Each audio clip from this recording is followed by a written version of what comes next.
حضرت ابراہیم بن ادم رحمت اللہ علیہ کا بقیہ قصہ۔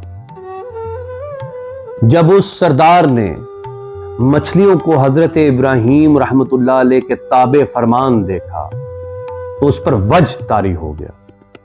اس نے اپنی لا علمی پر افسوس کیا، کیونکہ پہلے اس کے دل میں وسوسہ آ گیا تھا کہ انہوں نے شاہی چھوڑ کر فقیری اختیار کر لی۔ اس پر اسرار کا دروازہ کھل گیا اور وہ ان کے عشق میں دیوانہ ہو گیا۔ اگر کوئی شاگرد فیض حاصل نہ کر سکے تو اس میں استاد کو کوئی نقصان نہیں ہوتا۔ شیخ، استاد، ہادی، مربی ازلی دریا کی مانند ہے۔ کوئی پیاسا رہے تو اس میں کوئی کمی نہیں آتی۔ بد ایک آگ کی صورت اور استاد آب کوثر ہے۔ آگ کو پانی ختم کر دیتا ہے، آگ پانی کو نقصان نہیں پہنچا سکتی۔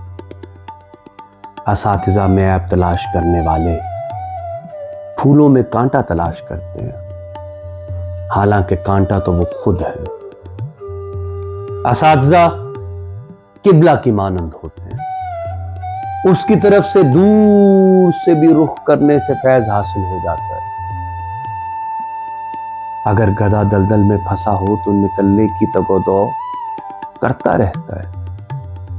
یہ دنیا بھی دلدل ہے، اس سے بھی نکلنے کی کوشش کرنی چاہیے۔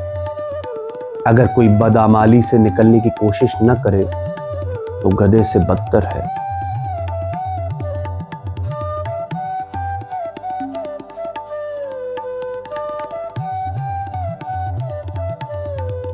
دفتر دوم مثنوی۔